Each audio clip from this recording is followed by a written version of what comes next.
आज तक इनका नाम वसीम रिजवी था, आज के बाद इनका नाम जितेंद्र नारायण सिंह त्यागी होगा। जितेंद्र त्यागी इसलिए नहीं कि किसी विशेष बिरादरी से वसीम भाई को कोई लाभ है, अब से जितेंद्र भाई को कोई लगाव है। असल में जो हिंदू बनता है मुसलमान, उसे मौलाना और मौलवी बरगलाते हैं कि तुम्हें वहां इज्जत नहीं मिलेगी, सम्मान नहीं मिलेगा। ये वो पहला कुरान मजीद है, असली कुरान मजीद जो मैंने लिखा है, सही किया है। ये पहली किताब इसकी छप कर आई है। इसको हम मुस्लिम पर्सनल लॉ बोर्ड के अध्यक्ष को भेज रहे हैं कि इसको पढ़े और इसका अध्ययन करें कि इनमें से जो हमने 26 आयतों को निकाला है उससे इसमें क्या फर्क पड़ गया, और जो हमने इसके सूरे ठीक किए हैं जो पहले कुरान मजीद में क्रम वाइज सही नहीं थे, जिनको पहले खलीफा अबू बकर, दूसरे खलीफा उमर और तीसरे खलीफा उस्मान ने अल्लाह की आयतों को कलेक्ट करके किताबी शक्ल में बनाया था ताकि वो दूसरे गैर मुसलमानों मुल्क पर हमला कर सके, वहां कत्लेआम कर सके, उनकी इबादत गाहों को तोड़ सके और वहां लूट कर सके, और बाद में ये कह सके कि ये तो हमारे कुरान मजीद में लिखा था। हमने उन 26 आयतों को इस तरह से इसमें से निकाल दिया है, और अब ये असली वो कुरान मजीद है जो रसूल और रसूल के परिवार वाले, जिनको हम अहले बैत कहते हैं, हजरत अली समेत इमामों तक, उनके चरित्र पर। इंडिया के अंदर एक शख्स जो अपने आप को वसीम रिजवी कहता था, साबका अदवार में भी उसने इस्लाम के ऊपर जो नापाक हमले किए हैं वो किसी से मख्फी और पोशीदा नहीं है। बिलखुसूस कुरान मजीद फुरकान हमीद के हवाले से और नबी करीम सल्लल्लाहु अलैहि वसल्लम की अज़वाज तय्यबात और हुज़ूर अलैहिस्सलातु वस्सलाम के सहाबा किराम रदियल्लाहु ताला अन्हुम के हवाले से जो उसने नापाक हरबे किए हैं और नापाक उसने हमले इनकी मुक़द्दस हस्तियों पर किए हैं, वो सब के ऊपर अय्यां और वाज़े है। और फिर सबसे बड़ा जो मसला उसने जिसको इशू बनाया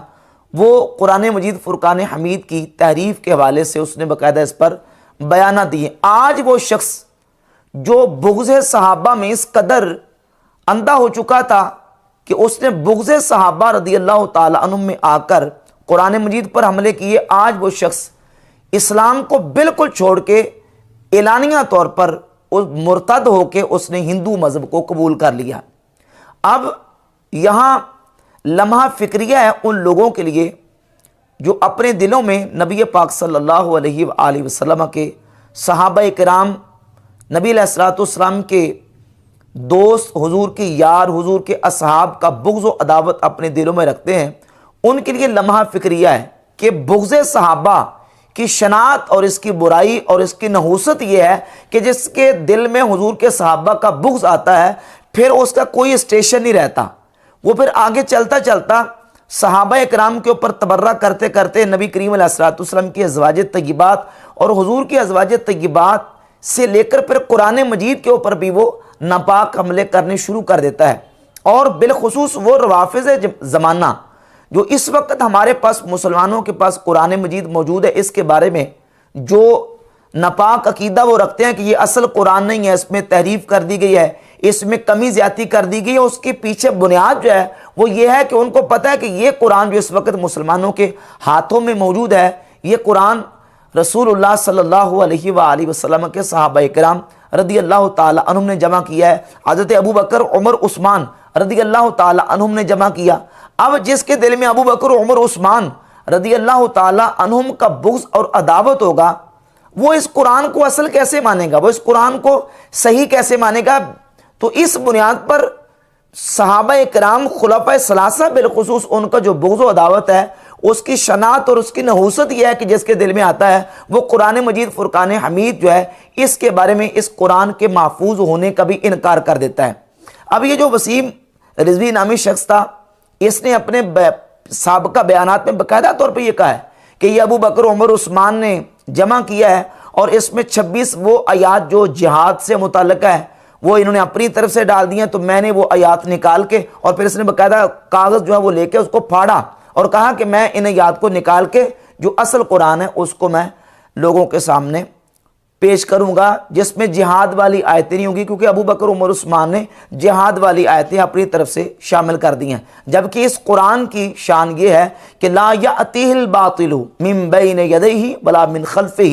کہ یہ قرآن وہ کتاب ہے کہ جس کے آگے پیچھے سے باطل اس میں داخل نہیں ہو سکتا۔ اور اللہ رب العزت نے تو اپنے پیارے حبیب صلی اللہ علیہ وسلم کو واضح طور پر حکم ارشاد فرمایا تھا کہ آپ اپنی زبان کو حرکت نہ دیا کریں جس وقت آپ پہ قرآن نازل ہو رہا ہوتا ہے۔ ان علینا جمعہ و قرآنہ، اس قرآن کا جمع کرنا اور اس کا پڑھنا ہمارے ذمہ ہے۔ اور پھر اللہ رب العزت نے واضح دو ٹوک انداز میں فرما دیا انا نحن نزلنا الذکر و انا لہ لحافظون، کہ اس قرآن کو، اس ذکر کو ہم نے نازل کیا ہے اور اس کی حفاظت بھی ہم فرمانے والے ہیں۔ تو جس کی حفاظت کا ذمہ خود اللہ تبارک و تعالیٰ نے لیا ہے، اس میں کوئی اپنی طرف سے کوئی چیز کمی اور اضافہ نہیں کر سکتا۔ بحمد تعالیٰ مسلمانوں کے پاس جو قرآن مجید موجود ہے، یقیناً صحابہ کرام رضی اللہ تعالیٰ عنہم کے مبارک دور میں مکمل کتابی شکل میں مصحف کی صورت میں جمع ہوا، اور یہ محفوظ اور تواتر کے ساتھ منقول ہوتا آ رہا ہے مسلمانوں کے پاس اس وقت جو قرآن موجود ہے۔ اب یہ لوگ جو دعویٰ کرتے ہیں کہ وہ قرآن اصل ابھی ہمارے پاس موجود نہیں، آنے والا ہے، وہ اس بنیاد پر اس قرآن کا انکار کرتے ہیں کیونکہ اس قرآن کو حضور علیہ الصلوۃ والسلام کے صحابہ کرام بالخصوص خلفائے ثلاثہ سیدنا ابو بکر، عمر، عثمان رضی اللہ تعالی عنہم نے جمع کیا، اور ان کا بغض، عداوت جو ہے وہ دلوں میں رکھنے والے نہ صرف اس قرآن کا انکار کرتے ہیں، بلکہ اب وہ آپ سامنے دیکھ لیں کہ یہ جو وسیم رضوی نامی شخص تھا، اس کا سٹیشن جو ہے وہ کہاں تک یہ پہنچ چکا ہے، کوئی سٹیشن نہیں ہے، کوئی سٹاپ نہیں ہے، یہاں تک پہنچا کہ اس نے ہندو مذہب کو قبول کر لیا اور اعلانیہ طور پہ اسلام کا انکار کیا، اور پھر نبی پاک صلی اللہ علیہ وسلم کی ذات اقدس کی گستاخی، توہین اور بے ادبی کے ارتکاب تک پہنچ گیا۔ تو جس اسلام کو تم دھرم کہتے ہو، ہم نے تو کبھی اس کو دھرم مانا ہی نہیں، وہ تو ایک آتنکی گٹ ہے جو 14 سال پہلے محمد نے کریٹ کیا تھا۔ بلکہ ابھی لیٹسٹ ایک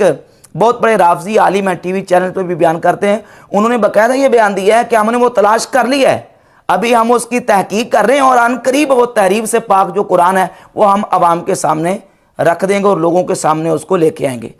پورے چاروں نسخے سرٹیفائی ہو جائیں گے، ان کے اندر جو چیزیں مسنگ نظر آ رہی ہیں ان کو ہم سرٹیفائی کر لیں گے، تو آپ کے سامنے وہ پیش کیا جائے گا اور آپ اس کی زیارت بھی کریں گے، دیدار بھی کریں گے، اور انشاءاللہ تاریخ اس بات کو لکھے گی کہ جہاں انقلاب اسلامی کی برکت سے تشیع کو اتنی عزت ملی، وہاں تشیع نے اوریجنل قرآن مجید کو ڈھونڈ نکالا اور عوام کو واپس دے دی۔ لا حول ولا قوت الا باللہ۔